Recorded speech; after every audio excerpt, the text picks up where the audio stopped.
Olá, bem-vindos e bem-vindas ao canal da Genial Investimentos. Eu sou Denise Barbosa, jornalista aqui da casa. A gente tem visto que desde o começo do ano, ou seja, nesse primeiro trimestre de 2022, o dólar já perdeu cerca de 15% do seu valor. São diversos os fatores que estão contribuindo para essa queda da moeda americana, e o que a gente vai conversar aqui hoje é sobre até onde pode ir essa queda, até onde que ela é sustentável. A gente vai ver o dólar voltar a 5,80, por exemplo, como a gente viu no ano passado.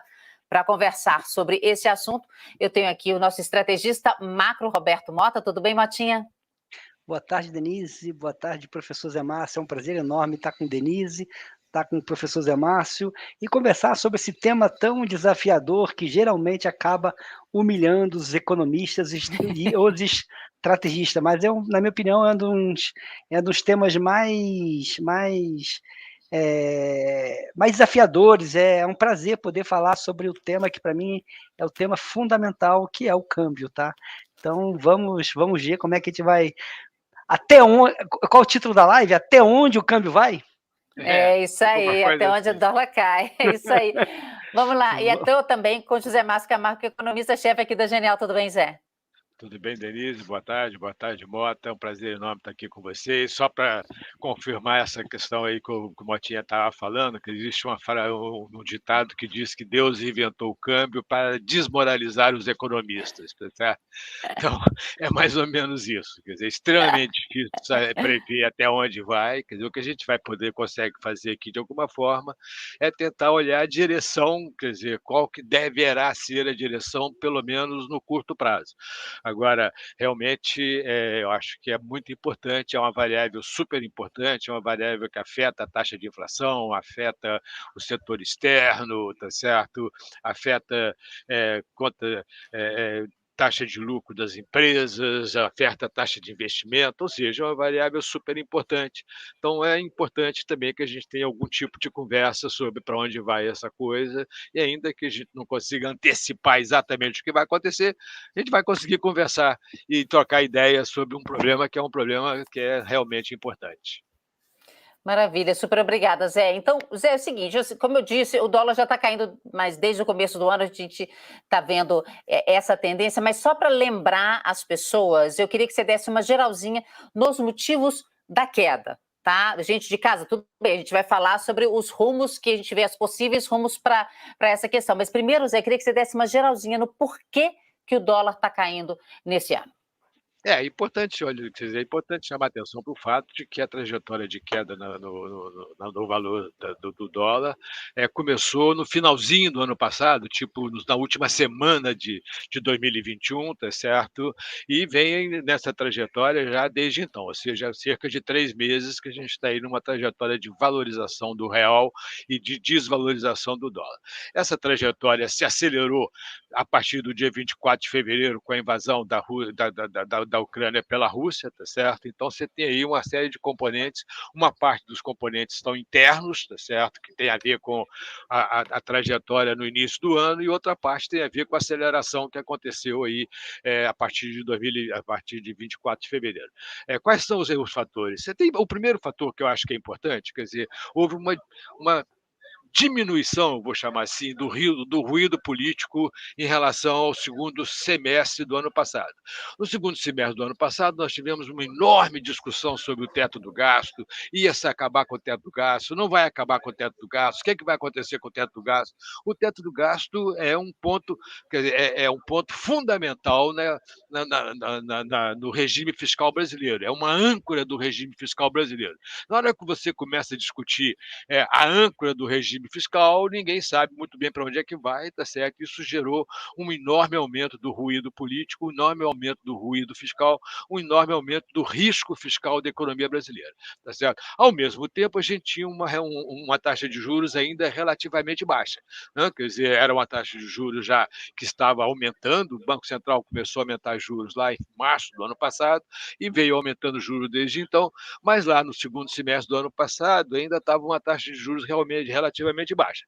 Bom, a partir do momento em que você aprovou a PEC aumentando o teto do gasto, não foi uma coisa boa? Não, foi péssimo, tá certo? Mas, uma vez resolvido o problema, diminuiu o ruído. Agora não tem mais esse ruído de que amanhã pode não ter um teto para o crescimento do gasto público. Aumentou o valor do teto, mas o teto está lá. É ruim, mas, quer dizer, diminuiu o ruído, é importante também, tá certo? Por outro lado, aumentou o diferencial de juros entre o Brasil e outros emergentes, e entre o Brasil e os outros países e os países desenvolvidos. Isso fez com que o Brasil se tornasse um pouco mais atraente para o capital internacional. Você começou, além disso, você tem o fato de que você teve uma enorme desvalorização cambial em 2020 e 2021, ou seja, você terminou o ano passado com um diferencial de juros muito alto, um ruído fiscal um pouco menor, tá certo? E preços de ativo muito baixos. Essa combinação falou, opa, está na hora de investir naquele país que tem preço de ativo baixo, diferencial de juros alto, tá certo? E o ruído fiscal, que ainda é muito alto, o ruído fiscal no Brasil sempre é muito alto, mas é menor do que estava antes. Eu acho que o país começou a atrair capital, e isso foi por isso que começou essa trajetória de valorização cambial na minha avaliação. E aí teve a guerra. A guerra impulsiona a valorização cambial, a valorização do real, porque a Rússia e a Ucrânia são dois grandes exportadores de commodities. A Rússia é o terceiro maior exportador de petróleo, é o maior exportador de trigo, tá certo? Exporta outros produtos agrícolas. A Ucrânia é um grande exportador de milho, um grande exportador de trigo. Isso significa que, na hora que, quando a Rússia invadiu a Ucrânia e os países do mundo ocidental tentaram tirar a Rússia dos mercados internacionais de commodities, quer dizer, tentaram fazer com que a Rússia não conseguisse exportar os seus produtos, você diminuiu a oferta de commodities do mercado de commodities internacionais.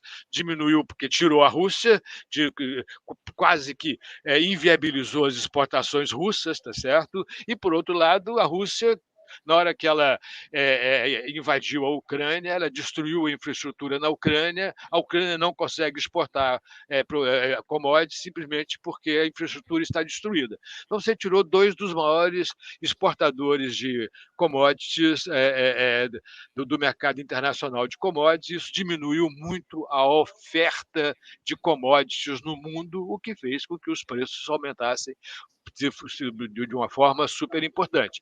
O preço do petróleo já foi até $140 o barril, agora está em torno de 100, mas saiu de 70, tá certo? O preço do trigo já aumentou mais de 40%, o preço do milho já aumentou mais de 30%, você teve um aumento do preço de fertilizantes também, que é muito importante, então você teve um grande aumento do preço de commodities. O Brasil é um grande exportador de commodities, consequentemente, você teve melhoras nos termos de troca da economia brasileira. Isso fez com que o real se valorizasse em relação ao dólar, simplesmente porque você tem mais entrada de capital, você tem mais entrada de recursos, você tem melhora no termo de troca, você tem aumento das exportações, superávit. Provavelmente nós vamos ter superávit em conta corrente esse ano. É uma situação muito parecida com o que aconteceu no período 2003, 2010. Vocês se lembram que lá no período 2003 e 2010 nós tivemos exatamente uma situação de aumento, melhora nos termos de troca, tá certo? Aumento dos preços das commodities, superávit de conta corrente, valorização cambial, a taxa de câmbio valorizou muito ao longo desse período, saiu de 8, 7 reais por dólar em termos reais para alguma coisa em torno de 2,5 reais por dólar, tá certo? E qual é a diferença?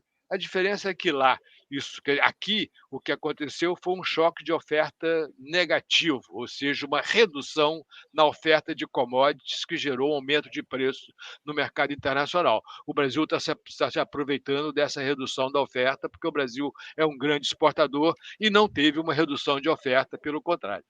Compensação lá, tá certo? O que aconteceu foi um aumento no crescimento da China. A China crescia 12% ao ano naquele período. A China é um grande demandador de commodities, você teve um grande aumento na demanda por commodities, isso gerou um choque de demanda positivo, ou seja, hoje a gente tem um choque de oferta negativo, naquele momento a gente tinha um choque de demanda positivo. Em ambos os casos, você deve esperar um aumento de preço das commodities, consequentemente, o que favorece os países produtores de commodities, favorece as moedas dos países produtores de commodities, que foi o que aconteceu lá naquele período e é o que está acontecendo agora. Qual é a diferença? A diferença é que lá, como você tinha um choque de demanda positivo, você gerou mais crescimento do que você vai gerar agora com choque de oferta negativo. Agora, você ainda vai gerar crescimento, porque o choque de oferta não está acontecendo no Brasil, está acontecendo lá fora. Então, os lucros das empresas ligadas a commodities vão aumentar, isso vai aumentar investimento, vai gerar crescimento da economia brasileira, tá certo? Lá naquela época aconteceu a mesma coisa, só que com mais intensidade, porque lá você tinha um grande aumento na demanda por commodities. Então, a minha avaliação é que a gente ainda vai ter alguma valorização da taxa de câmbio ao longo aí dos próximos meses. A dificuldade é até quando, até onde, qual é o limite superior dessa valorização da taxa de câmbio, valorização do real em relação ao dólar. É isso aí que é a minha avaliação, Denise. Joia, Motinha está todo dia de olho no sobe e desce do dólar, analisando isso no dia a dia. Hein, Motinha, o que são as teses que você tem sobre esses caminhos? Queria que você abrisse aí também a sua participação conversando com o Zé. Não, bom, acho que o Zé falou bastante o fundamento que está por trás desse movimento cambial, tá? Aqui na Genial, quem acompanha nossas lives desde o final do ano passado, a gente vem chamando a atenção que o mundo queria o quê?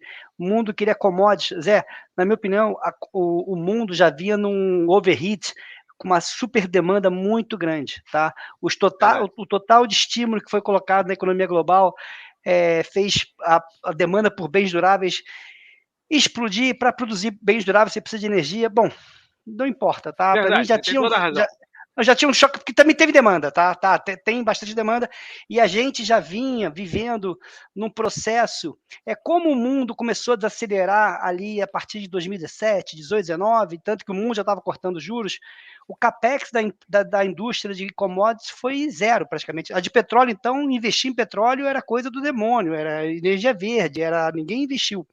Bom, mas acho que o ponto central é que o mundo já estava o mundo já estava bastante, já estava apertado na oferta de commodities, com uma demanda bastante robusta por causa do crescimento, já estava.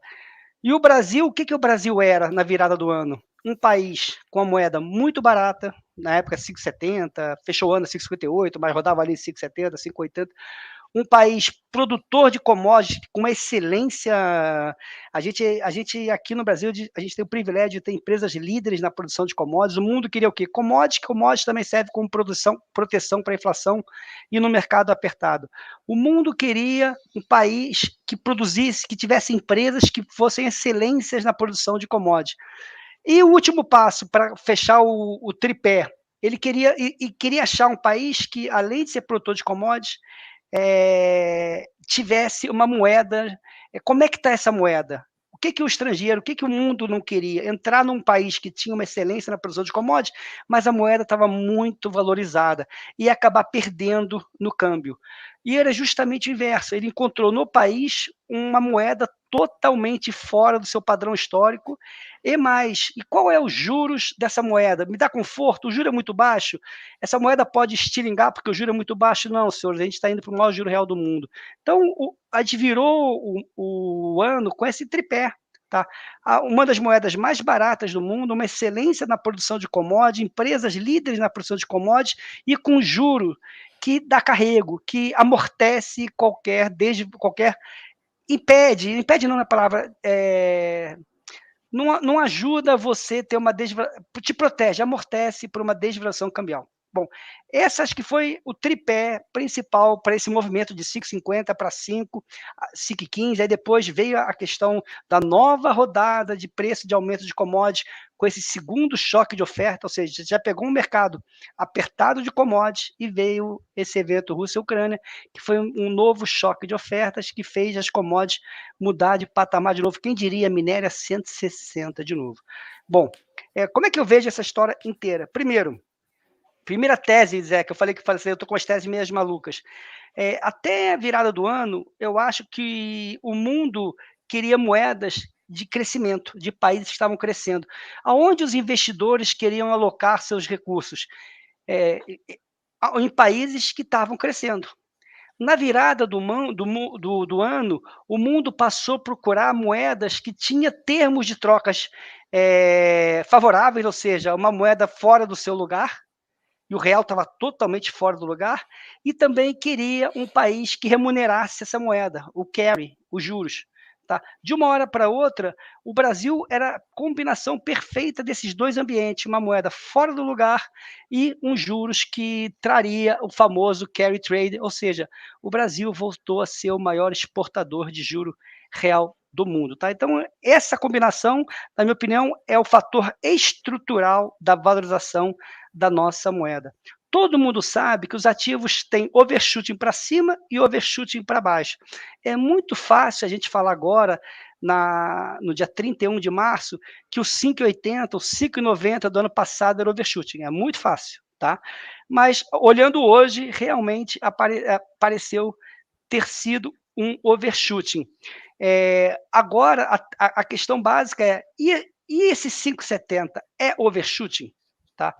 Já chegou no nosso limite? Como é que eu vejo essas... desculpa, 4,70, perdão. Desculpa, como é que eu vejo... Não, por favor, Zé, que eu falo muita besteira. O que é importante? Dentro dos 5,80, 5,90, o 5,5 do ano passado, a gente teve duas variáveis que esse ano de 2022 não vai ter. Tá? Durante o biênio 2020 e 2021, o Brasil trabalhou com duas coisas que foram muito importantes na depreciação, na ajuda do overshooting para cima da nossa moeda. O que era? Aquele famoso overhead. Tá? O Banco Central, simplesmente, para matar uma vantagem fiscal, ele implementou um overhead que obrigou o sistema financeiro brasileiro a comprar 200 bilhões de dólares. Tá? Então, de uma hora para outra... Motinha, explica para gente. Overhead é um tema um pouco mais... basicamente, os bancos brasileiros que têm sede lá fora, eles conseguiam captar dinheiro em moeda estrangeira e redear o seu patrimônio aqui e ter um ganho fiscal. Praticamente, eles faziam o carry. Tá, o carrego, ou seja, eu tomo dólar mais 5 lá, aplico aqui no Brasil a dólar mais 7, ganho 2%, eu ainda tenho benefício fiscal. Bom, o Banco Central quis modernizar o país e acabar com essa possibilidade de ganho dos bancos, que era um ganho relativamente super tranquilo. Independente do que é overhead, eu acho que é importante a essência. Esse overhead, ao determinar o fim do overhead, o Banco Central obrigou o sistema financeiro a comprar 200 bilhões de dólares em 2 anos. Denise, é muito dólar. Tá? É muito dólar. Para pagar a dívida que ele tinha feito para aproveitar o sistema fiscal que tinha aqui. Exatamente, tá? Bom, essa é uma demanda que já ajudou o dólar para cima. Aí teve a segunda demanda, que também teve muita pressão. Denise, o maior comprador de dólar do Brasil no ano 2021, sabe quem foi? Quem? Petrobras. Tá? Petrobras. Por quê? A Petrobras simplesmente é uma das empresas mais endividadas do mundo. Aí, quando o Brasil teve o teto dos gastos, os juros no Brasil começaram a cair, começou a ficar mais barato tomar dinheiro internamente e pré-pagar suas dívidas. Então, a Petrobras começou a fazer isso. Tá? E foi muito eficiente em fazer isso. E mais, a Petrobras e as grandes empresas exportadoras, a Vale é um exemplo, a JBS é outro exemplo, as empresas internacionais, as líderes de mercados, é saudável eles terem caixa lá fora. Tá? Então, a gente juntou o ano de 2020 e 2021 com uma demanda fora normal das grandes empresas brasileiras de internacionalizar seu caixa, vou deixar meu caixa lá fora, pré-pagar minhas dívidas em dólar, porque está mais barato comprar, me endividar em real, ou seja, teve outra pernada de demanda por dólar que ajudou o dólar a estar 5,80, 5,70. O que eu quero falar, Denise? Se não tivesse esse overhead, não tivesse esses 200 bi de compra, se não tivesse uma Petrobras querendo internacionalizar e pré-pagar sua dívida, você ia ter menos 300 bi, 400 bi de comprador de dólar no Brasil. Então, faltou dólar.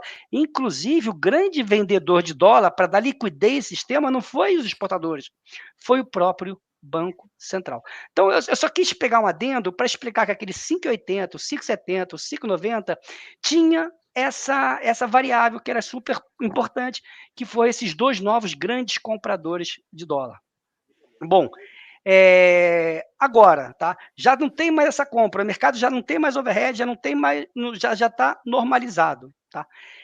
Ano passado, as empresas exportadoras deixaram nos seus caixas lá fora 100 bilhões de dólares. Por que deixaram 100 bilhões de dólares lá fora? Porque entre aplicar CDI mais 2, CDI mais 4, CDI mais...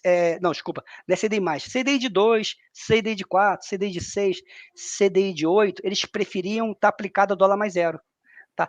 Com essa subida dos juros, as empresas brasileiras que internacionalizaram seu caixa começaram a falar assim, opa, não é à toa que o número que era estimado perto de 100 bi dos caixas lá fora, pelo último balanço trimestral, que é do último trimestre, tá? É de dezembro, que as empresas acabaram de soltar, eles tinham 35 bilhões de dólares em caixa lá fora. Ou seja, as exportadoras foram um dos grandes vendedores de dólar no Brasil esse ano.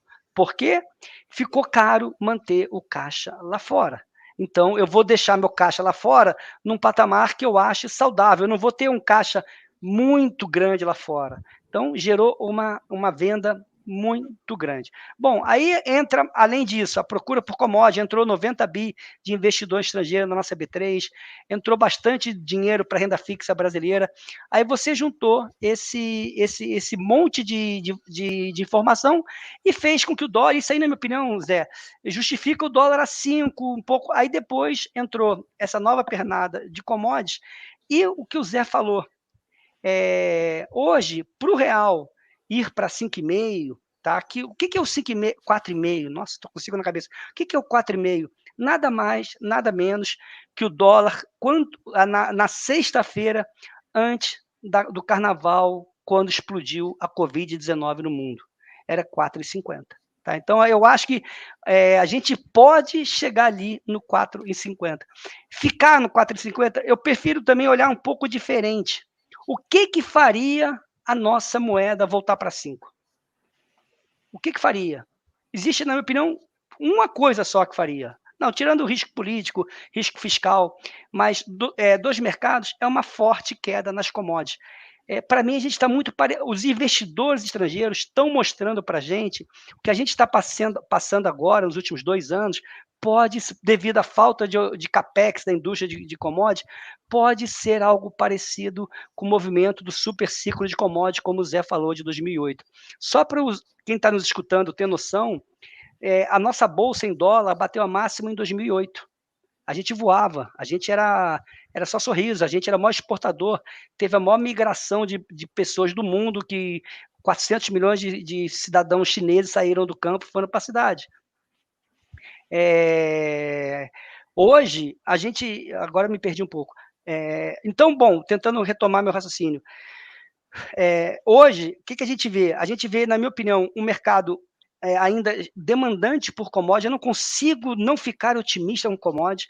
Para não ficar otimista em commodity, é acreditar que o Fed vai dar uma mega derrapada e daqui a 1 ano, 2 anos, 1 ano o mundo pode entrar em recessão. Esse seria o cenário ruim para commodity. Hoje, a Bolsa Brasileira está a 73% do valor que ela estava em 2008 em dólar. O Brasil continua, na minha opinião, muito atraente, não é à toa que já entrou 90 bi de dólar no Brasil. Uma tese maluca que eu tenho, essa tese que eu estou falando que hoje, as pessoas querem moeda de que país? Do país que está crescendo? Não, o país que tem juros e o país que tem a sua moeda, o termo de troca, a moeda fora do lugar. O Brasil tem esses dois. Qual é o próximo passo, Zé? O próximo passo, aí eu quero dividir com você e perguntar para você, quando o Brasil sempre foi o maior exportador de juros do mundo, tá? Por causa dos nossos juros. Hoje a gente, de novo, é o maior exportador de juros do mundo. Quando o Brasil era o maior exportador de juros do mundo, e e o mundo queria commodities, a gente sempre trabalhou com câmbio bem abaixo do seu câmbio de equilíbrio, ou seja, um câmbio valorizado, Zé. O que eu quero passar para você é, partindo do pressuposto que as commodities continuam em patamares extremamente altos, tá? Hipótese A. Hipótese B, o Brasil vai continuar pagando juros altos durante muito tempo. Por que, que a nossa moeda não pode repetir o que ela sempre foi, ser uma moeda valorizada, abaixo do nosso preço justo? Tá, Zé? Essa é a pergunta que eu queria dividir com você.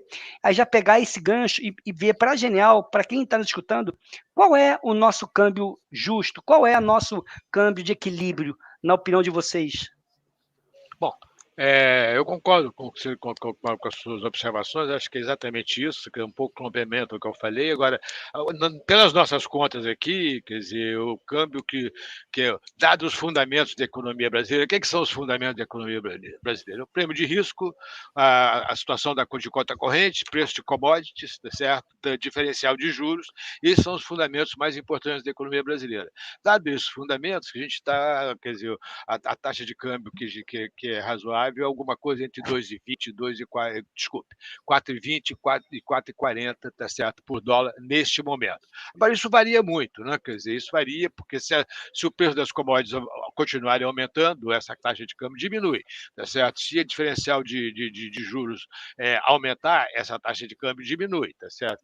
Valoriza o real, tá certo? Então, esse é um ponto. Nesse momento, é alguma coisa entre 4,20 e 4,40 é o número que a gente tem aqui. Tá certo? Agora, tem uma coisa que me preocupa, Mota, que eu acho que é importante, que é o seguinte: é, o que vai acontecer com a economia chinesa?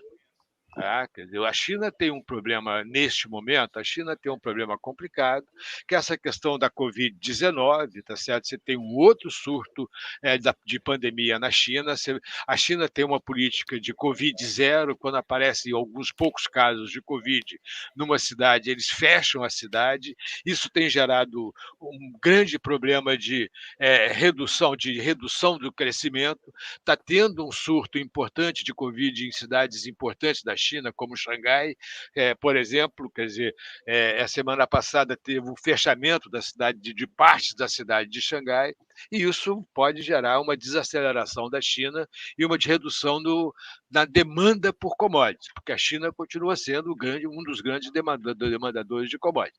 Então, quer dizer, eu acho que esse é um outro risco aí que a gente tem ao longo do tempo. Quer dizer, eu não acho que eu acho que tem que prestar atenção para ver exatamente qual vai ser o desempenho da China.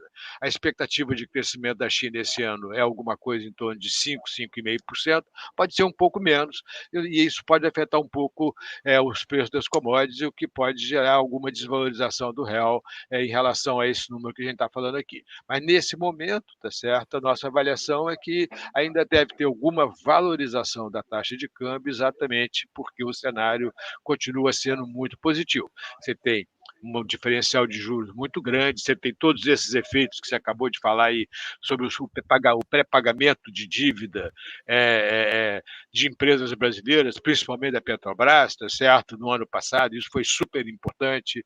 Você tem toda essa questão do overhead, que também foi importante, tá certo? E tudo isso acabou esse ano. Então, quer dizer, isso é um ponto importante, que você não tem essa demanda por dólares acabou. Tá certo? Isso significa que você tem menos demanda por dólares que você tinha antes, vai gerar menos pressão sobre a taxa de câmbio, o real deve valorizar. Deve continuar valorizando, ele já teve uma valorização de 15%. Lá, naquele período lá do super ciclo de commodities, que a gente estava falando de 2003, 2008, tá certo? A valorização foi quer dizer, muito maior do que isso. Né? Quer dizer, você teve uma valorização de mais de 100% aí do real em relação ao dólar naquele momento. Tá certo? Então, eu acho que esse é um ponto importante, eu acho que vai ser. Eu não acho que vai ser a valorização não vai ser tão forte quanto foi naquele momento, mas acho que ainda tem alguma coisa para valorizar aí, dado que a gente já teve uma valorização de algo próximo a 20%, eu acho que alguma coisa próxima a 30%, 35% está bem dentro do horizonte possível, tá certo? Provável, eu diria. Então, quer dizer, eu acho que esse é o número que está um pouco na minha cabeça, tem um pouco a ver com essa experiência aí da década da primeira década do século XXI. Zé, como é que o mercado, Zé, na minha opinião, ele opera, ele trada temáticas, tá? A temática hoje em relação à China, a China já vem desacelerando desde o ano passado. A China está em outro estágio da economia global, tá? A gente tem três tipos de temperaturas no mundo, tá? Os Estados Unidos super quente, a Europa morna, esfriando, tá? E a China fria. E o governo chinês é super importante esse ano para o Xi Jinping, ele pode ser reconduzido e se transformar entre os três principais líderes da China, ao mesmo nível de Mao Tse-tung.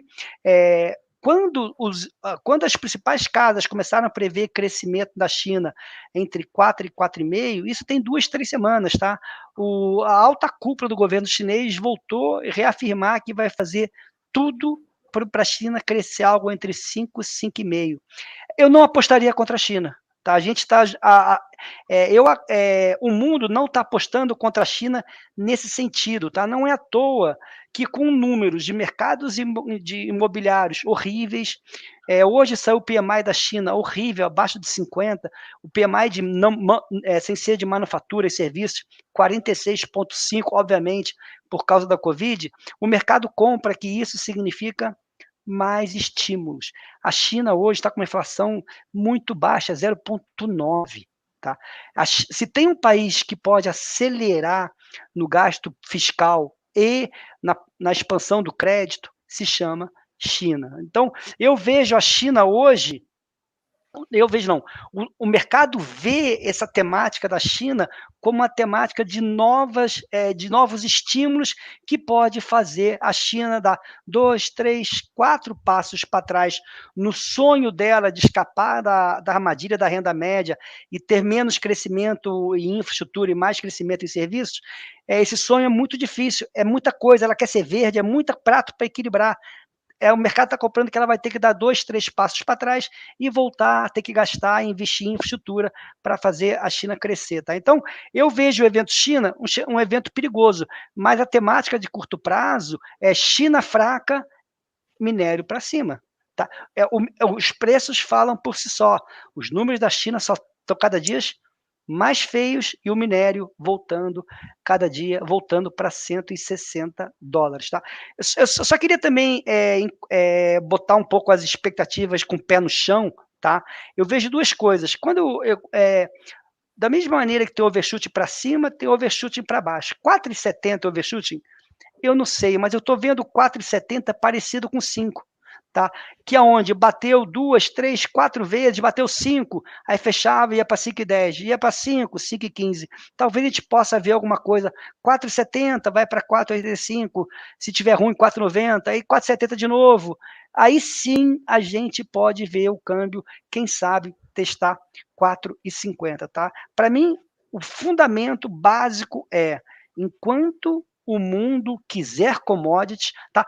Em outras palavras, quem acredita no real, quem tem que acreditar que as commodities vão se permanecer em patamares muito altos e que o juro no Brasil vai permanecer com juros muito altos. O que o Roberto Campos fez no último cupom?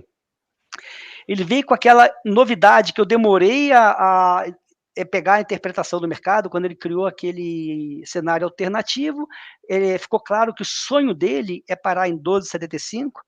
Se as commodities não permitirem, se a inflação não vai ser muito diferente de 12,75, seja 13,25, 13,5, mas tirou aquele cenário.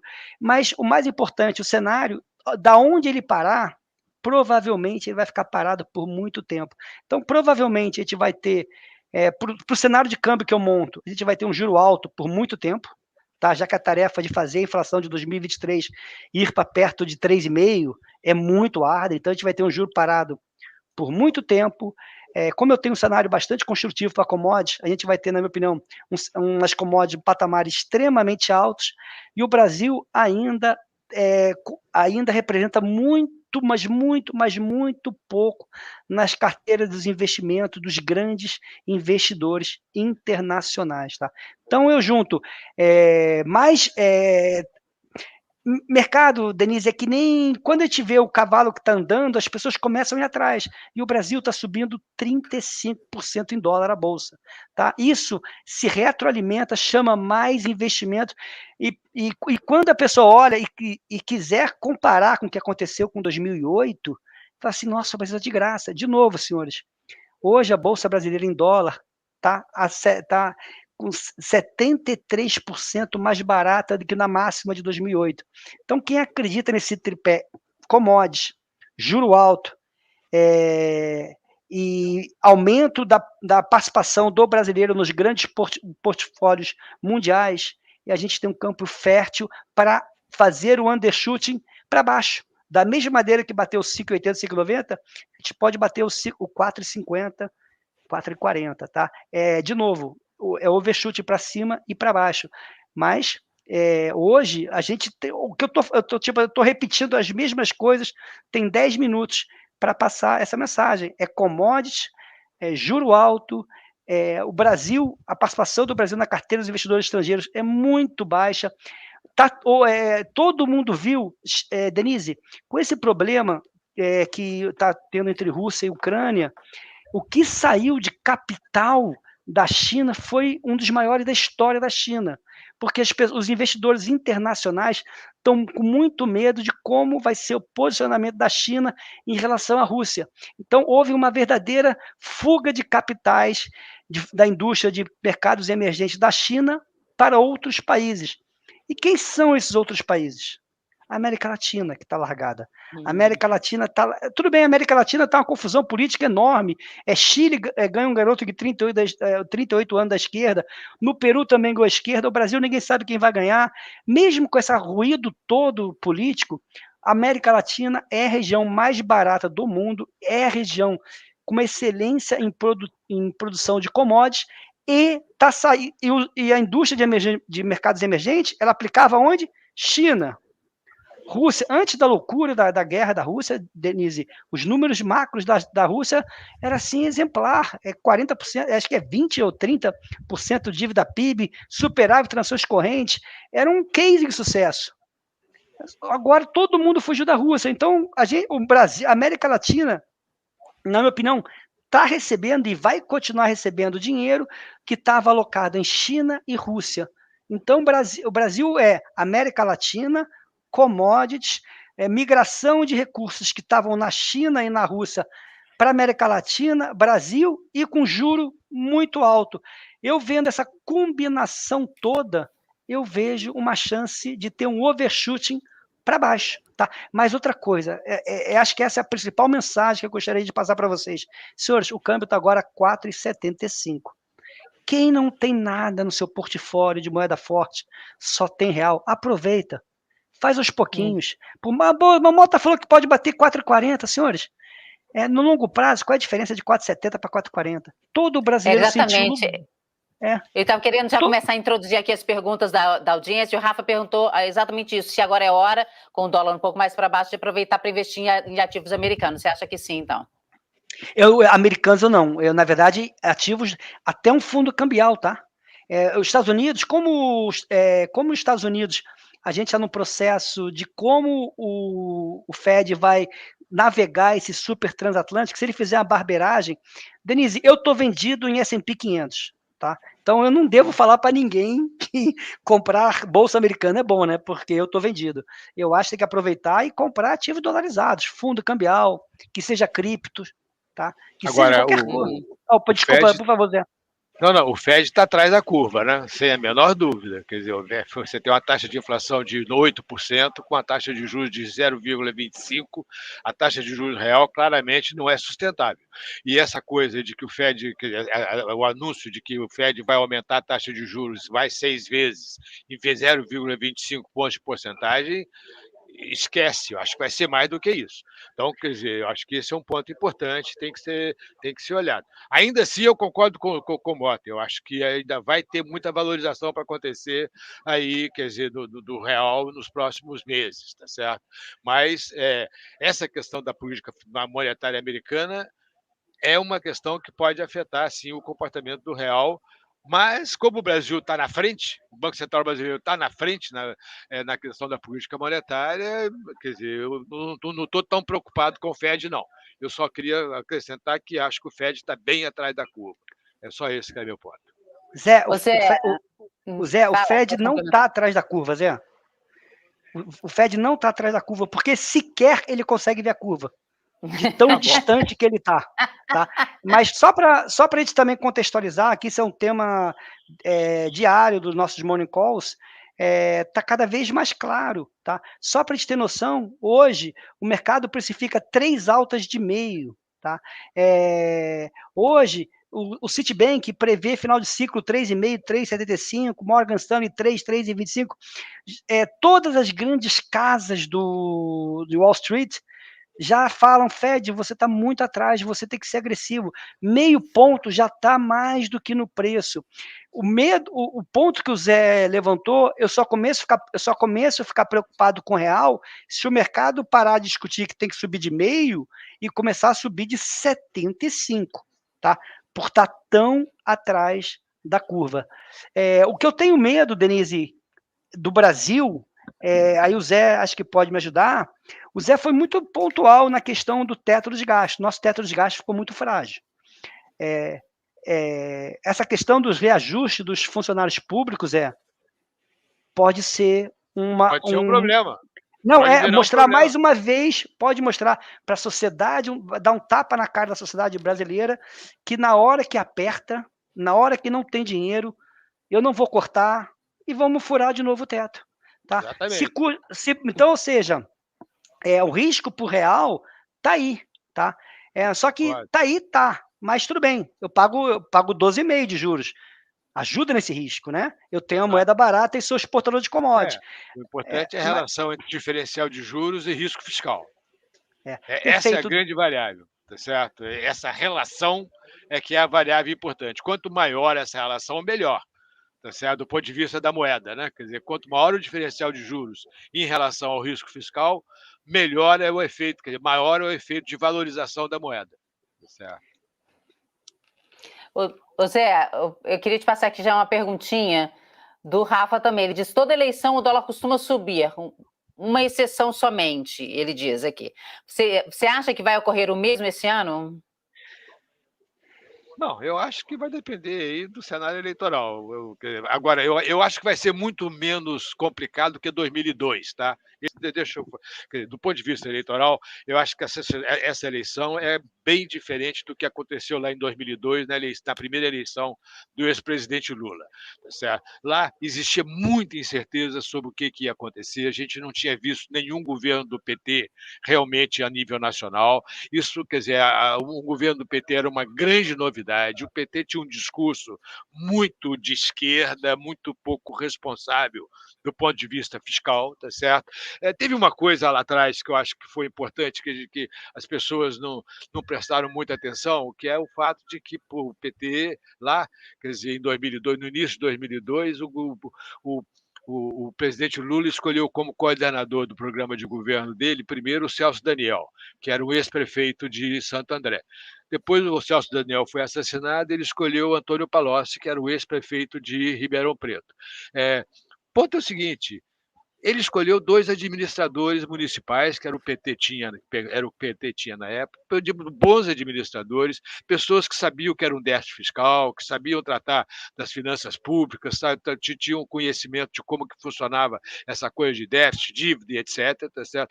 Não escolheu um intelectual, tá certo? Que nunca tinha sentado numa cadeira e feito uma conta, tá certo? Um intelectual de esquerda com as suas ideologias bem arrumadinhas, tá certo? Ele foi responsável. Então, lá atrás, isso significou uma política fiscal bastante responsável quando ele assumiu o governo e nomeou o Palocci para ser ministro da Fazenda. Eu acho que agora vamos esperar quem é que vai ser o coordenador do programa. Provavelmente, se vai repetir o que aconteceu lá em 2002, ele vai escolher um ex-governador do Nordeste, um Rui Costa, um Wellington Dias, um Camilo Santana, do Ceará, tá certo? Alguém que tem um Jacques Wagner, alguém que sabe o que é um orçamento, que sabe o que é uma administração pública, alguém que tem alguma experiência nessa parte fiscal. Se ele escolher mesmo, é um sinal de que vai ter alguma responsabilidade do ponto de vista fiscal. Isso vai significar que você vai ter muito menos volatilidade que você teve lá atrás em 2002, tá certo? Então, eu acho que agora a gente tem muito mais conhecimento do que é um governo do PT, do que é o ex-presidente Lula, do que ele poderia fazer. Eu acho que não vai ter aquela volatilidade toda, não. Agora, alguma volatilidade sempre tem, tá certo? Quer dizer, você vai ter se o presidente Bolsonaro começar, as intenções de voto começar a crescer, tá certo? Eu acho que os investidores vão ter um comportamento melhor do que se o presidente Lula se mantiver claramente como favorito, porque existe sempre uma incerteza, tá certo? Então, não é que não vai ter a mesma volatilidade, mas eu acho que alguma volatilidade pode ter sim.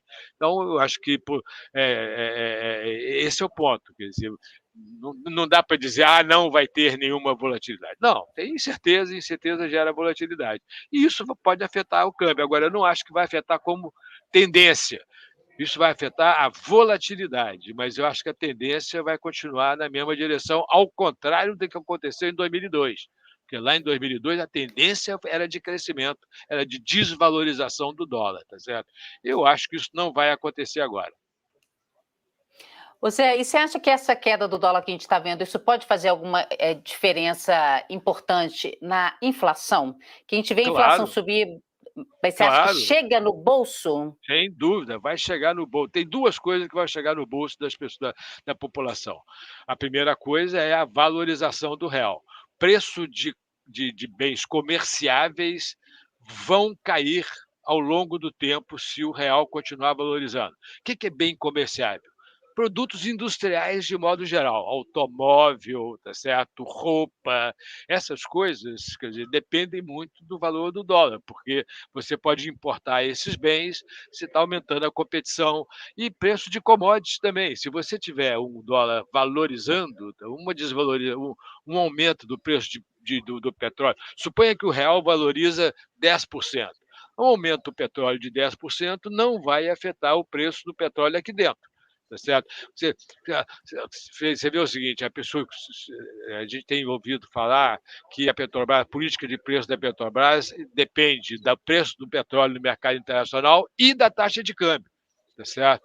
Quando você tem uma valorização cambial, o preço do petróleo em reais cai, mesmo que o preço do petróleo lá fora fique constante. Tá certo? Isso significa menos inflação. Isso aconteceu lá lá no início dos anos 2000, tá certo? Você teve uma pressão deflacionária devido à forte valorização do real. O segundo ponto importante é alguma coisa que deverá acontecer agora em maio. Você vai mudar a bandeira tarifária da energia de bandeira crise hídrica para provavelmente bandeira verde. Isso vai significar uma redução muito importante no preço da energia elétrica. Vai gerar uma deflação do IPCA. O IPCA em maio vai ser negativo, provavelmente, se não tiver nenhum outro choque de commodities no mês de maio. Então, se não tiver nenhum choque de commodities, essa mudança da bandeira hídrica, da bandeira tarifária, vai gerar deflação na economia brasileira. Tá certo? Algo entre 0,3 e 0,5 pontos de porcentagem. Isso vai fazer a maior diferença no bolso das pessoas. E é direto, né? Quer dizer, você pagava R$ 500 de energia, você vai passar a pagar 300. Vai sobrar dinheiro no seu bolso. Esse é um ponto importante, tá certo? Eu acho que isso é uma coisa que é similar a essa coisa da valorização cambial, tá certo? Mas, quer dizer, essa coisa da valorização certamente vai gerar uma tendência à redução da taxa de inflação. Esse é que é o ponto importante. Então, quer dizer, o câmbio vai ajudar o Banco Central. Na verdade, eu acho que o que está na cabeça do Roberto Campos Neto é exatamente isso. Eu acho que está na cabeça do Roberto Campos Neto, quando ele diz que vai parar agora em 12,75, preço de commodities ainda alto, mas estável, tá certo? Valorização cambial e taxa de juros alta. Ponto. É isso que ele acha, tá certo? É isso que sem ter choque, né? Preço de commodity alto sem ter mais choques. O petróleo vai ficar em $100 o barril? Tudo bem. Se ele ficar constante em $100 o barril, ele não vai gerar mais pressão inflacionária. Ele vai gerar mal-estar porque está caro. Se tiver valorização cambial, vai diminuir o preço em reais. Isso vai ajudar no combate à inflação. Eu acho que isso é o que está na cabeça aí do Banco Central quando eles falam que querem parar em 12,75. Joia. Vamos partindo já para a gente encerrar, Motinha, que suas considerações finais, o que você pode concluir aqui desse nossa conversa, até onde vai a queda do dólar? Bom, Denise, basicamente, tá? Como é que eu vejo? O cenário, na minha opinião, continua bastante construtivo, tá? Só que é muito difícil você saber se esse 4,70 que a gente está vendo hoje já não é o overshooting, tá? Como foi o 5,80, o 5,90 lá na frente, lá no ano passado. O meu cheiro, a minha opinião, que não é ainda overshooting. O overshooting seria perto de 4,40, 4,50. Eu ainda vejo uma migração de recursos que estavam alocados em países emergentes, como China e Rússia, vindo para o Brasil. Eu continuo ainda vendo um apetite muito grande de estrangeiro para o Brasil. Então, juntou isso, senhores, e com esse juro, que é o maior juro do mundo, eu continuo vendo o real podendo ali tocar ali 4,50. Mas, de novo, a frase mais importante, as pessoas só descobrem o que foi o overshooting depois, tá? Daqui a 3, 4, 5 meses, ele pode estar conversando e reparar que o overshooting foi o 4,70, tá? Só que, como o Zé falou, a gente, esse ano, provavelmente, a gente vai ter superávit em transações correntes. A gente é um país emergente. A gente não pode exportar capital. A gente precisa de capital e investimento externo para crescer. Então, enquanto você tiver um superávit de transações correntes, você tem espaço para valorizar o seu câmbio sem artificialismo, tá? Resumindo, eu acho que 4,70 o mercado vai dar uma descansada aí, 4,70, 4,80, o otimista 4,60, 4,80, o pessimista 4,70 com 4,90, até ter mais informação para saber se realmente a gente vai conseguir testar ali o 4,50, que por enquanto é um cenário que eu trabalho. E você, Zé?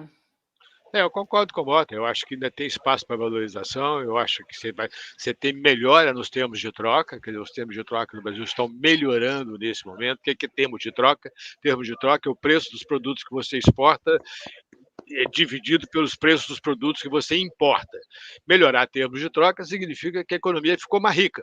Se ela ficou mais rica, tá certo, justifica que o mercado valorize essa moeda. Tá certo? Eu quero acrescentar uma coisa rapidinha, que é uma coisa mais complicada, mas que está me preocupando, que eu acho que vale a pena a gente pensar nesse processo, que é o seguinte: com todas essas sanções que foram feitas pelo governo americano à Rússia, tá certo?